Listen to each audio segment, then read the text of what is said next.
How's it going? I'm trying to get this set up here. I just posted a wee video about how to make up a set of wings, so I thought I'd do the video now on doing a wee fly with the set of wings up that you might be able to use. So this is a B175 size 10 on the vise. Tighten up my vise here, 70 denier all thread, and my slice is still loose. Right. 70 denier all thread. Break that off. Take it back. Take out the barb. Now, the wire on this one is, or the rib I should say on this one is wire. And I'm going to go with a gold wire on this one. You take whatever wire you like for rib. This is sage pattern, or almost like a green Peter, so it has no tail. So I'm going to just tie this on and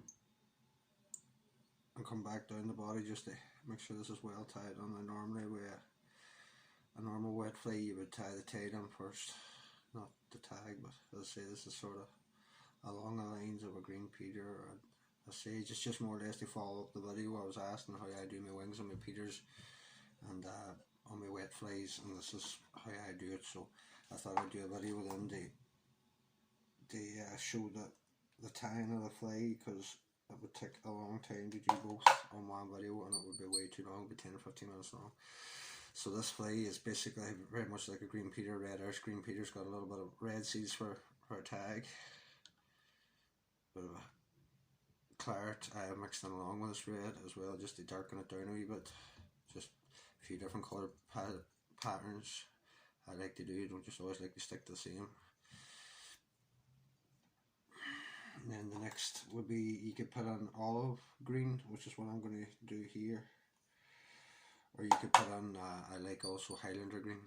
Insect green would be another way of calling that. It's just a slightly brighter, hotter green colour, but we'll stick as close as we can to what I've got. It's more or less just a demonstration of how, now that I've got the wing tied on, you would use it in a fly. And so I'll throw this one together quick just to accompany that video. Now it's enough there. Take what I don't need off, pull back into the fibres that I don't want. The body on this one is a natural brown. This one's a very light tan brown, it's a nice colour. I like it. So strip off the stuff you don't need. Is a cock neck, not a saddle. You could use a saddle or neck, don't, whichever you have, as long as it's the right size. It suits the fly. I'm going to actually, very rarely would I do this, but it's just a wee bit too much deer hair or a wee bit too much seeds where there's going to interfere. These are not tidy flies, these are sort of good fishing flies, especially this pattern, the green Peter. The original pattern is a fly that most people, once they start using it in the year, it never comes off. Their cast is just that particular fly here, especially when the sizes are coming off. But yeah, I can't find my hackle pliers.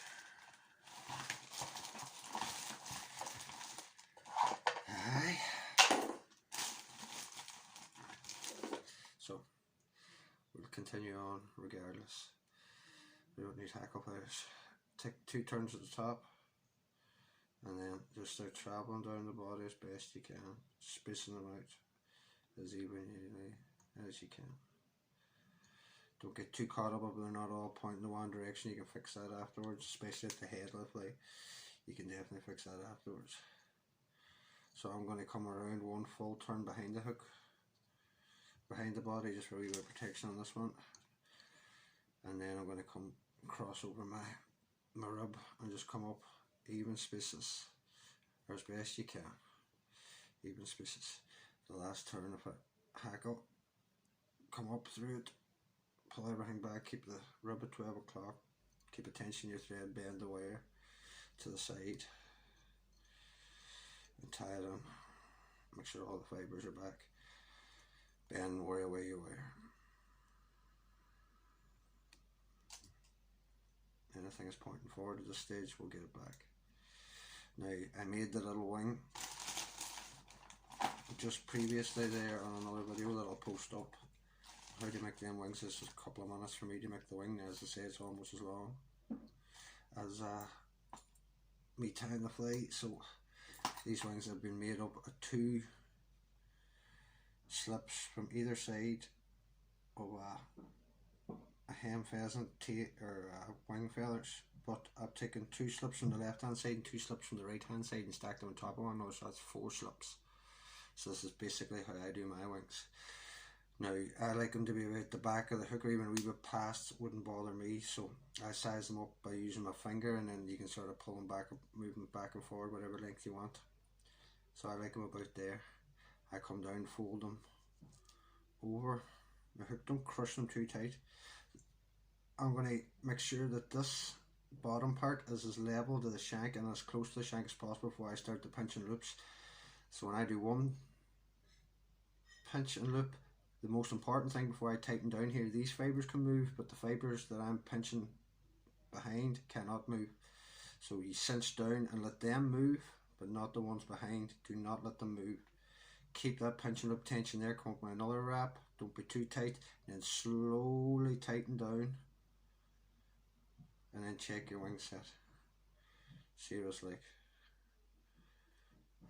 There's a fibre going crazy. Don't worry about it. It's not the end of the world. Now, for me, that wing is just a touch too long, so I'm going to go back my 2 turns and just take it all forward just a touch. If you're not happy with it, don't fish it. So another pinch and loop again. These fibres right here can move, but not the ones behind. Slowly cinch down. Take another pinch and loop. Slowly cinch down. If these have moved, right them back up. Keep the tension in your thread. And check the wing. To me, that's perfect. That's nice length, nice volume on the wing. I'm going to tighten down now. 2 more tightens. 2 more winds. Now I'm going to come in with a fairly good pair of scissors, so I don't have it done, but I'm going to keep holding the wing before as I'm cutting, because it might move, especially with a blunt pair of scissors like I have. It'll definitely move. So just try your best to tidy this up as best you can without disturbing the wing too much. That's pretty good. Now I'm going to come all the way to the eye and put on a couple of turns here, and then just what I always like to do is take a good thin, you could use cement or varnish or super glue, whichever you like. A good thin varnish there just to soak into those little tab ends, and I'm going to start building the thread turns up, catching on all the cut ends of the wing material and tying them on all nice. Now the next sort of segment of the fly would be the head hackle. You can use whatever you like. You can use cock neck or hen neck. I'm going to use a natural hen neck if I can find my bag of hen necks. It'll be a natural brown hen neck that you'll be using here for this one. So I'm going to use this natural brown. It's more of a brown badger than anything else. Pick out a nice feather for the job, not too long, because you don't want to cover up too much of your wing, but you don't want it too short either. So just pick a nice one. These hen hackles I like to tie in from the tip, so I grab them by the tip and pull back the fibres. Take away the fibres you don't need at the bottom, expose the tip of the feather to tie in. Remove the excess that I don't need from the tip. I'm only enough to tie it on at the head. Catch it on.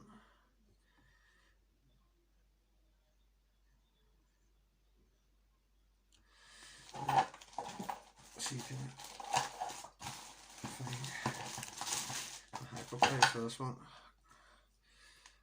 And just put on as few or as little turns as you want. The way I like to do it is take my stem to 12 o'clock, clear all the fibres out of the way, and then it gets to 12 or the 6 o'clock position, I do the same thing and return it to the 12 o'clock position, and so on and so forth.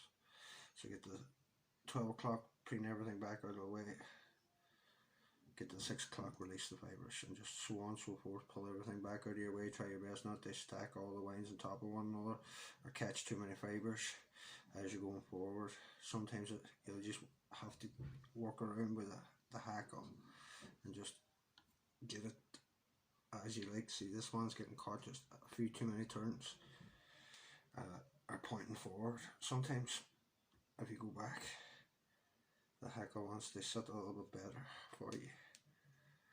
So we just go back to catching everything, pulling it back.